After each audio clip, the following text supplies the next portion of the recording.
Hello everyone. In this lecture we will be going over a 1996 St. Petersburg City Math Olympiad problem. Here's a view of this problem. Find all positive integers and positive integers such that 3 to the n plus 5 to the n is divisible by 3 to the n minus 1 plus 5 to the n minus 1. In fact, you can think of this as, let's say, s sub n. In that case, we would like to show that s sub n is divisible by s sub n minus 1, suggesting kind of like a recursive form, if you will. In fact, that's how I will proceed. But before that, it's easy to kind of confirm that this easily holds for n is equal to 1 apparently, because then in that case well, n minus 1, so 1 minus 1 will be 0, so 3 to the 0, so 1 plus 5 to the 0, 1, so sure enough 2 divides 3 plus 5, which is 8. In fact, next I will simply claim that that's the only solution, so therefore so n equal 1 is the only solution. So that's what I want to show, that it will not be possible for any other n. So now let's go back to this recursive form. So let me try to rewrite s sub n in terms of s sub n minus 1 and actually s sub n minus 2 as well in a recursive fashion. So therefore the proof of this claim will make use of the following observation, that s sub n is simply equal to, so you can do it for yourself, 3 plus 5 times s sub n minus 1. But then in this case you will have some extra stuff that you want to get rid of, so, and this is the amount that is extra that you need to deduct as well. And it's, as I said, quite easy to check, so let's quickly check the validity of this claim. So in that case, s sub n would be equal to, well, 3 plus 5 times 3 to the n minus 1 plus 5 to the n minus 1 minus 3 times 5 times 3 to the n minus 2 plus 5 to the n minus 2.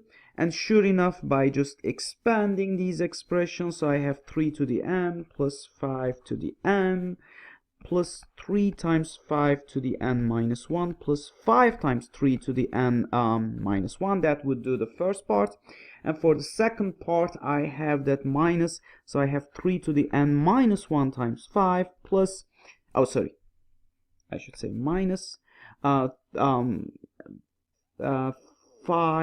times 3 to the so I should say 5 to the n minus 1 times 3.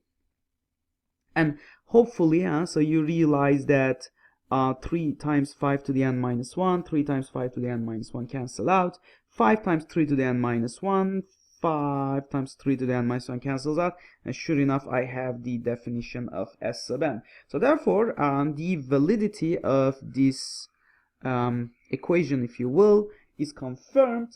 But then if this is true, notice that our assumption is that we would like to find all n in such a way that this divides this. So in that case, s sub n minus 1 we know divides s sub n, so therefore it must divide s sub n minus 2 as well, noticing that s sub n minus 1 is co-prime with 3 and 5. So let me actually do it again. So let's rewrite this equality here as such, so s sub n minus, so 3 times 5 times, that's a 5.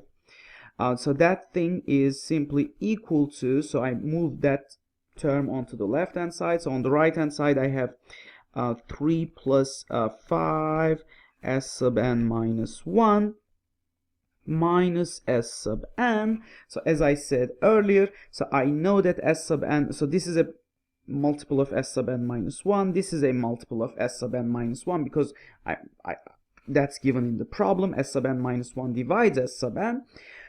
So therefore, in that case, now we need to count. So s sub n minus 1 definitely divides the left-hand side as well. But then notice that s sub n minus 1 contains a 3 and a 5 at the same time, but by the kind of like the division algorithm, it's obvious that both 3 and 5 are relatively prime with s sub n minus 1, implying that s sub n minus 1 divides s sub n minus 2. But that's obviously impossible, because notice that the degree of s sub n minus 2, so s sub n minus 2 is simply 3 to the power n minus 2 plus 5 to the power n minus 2, and obviously s sub n minus 1 is simply 3 to the n minus 1 plus 5 to the n minus 1, meaning s sub n minus 1 is in fact greater than s sub n minus 2. So therefore, this suggests that for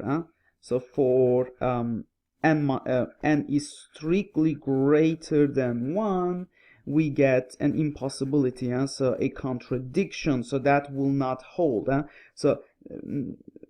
Because we know that s sub n minus 1 is strictly greater than s sub n minus 2 when n is greater than 1, suggesting that n is equal to 1 is the only solution to this problem. So I hope you enjoyed the video. See you in our next lecture.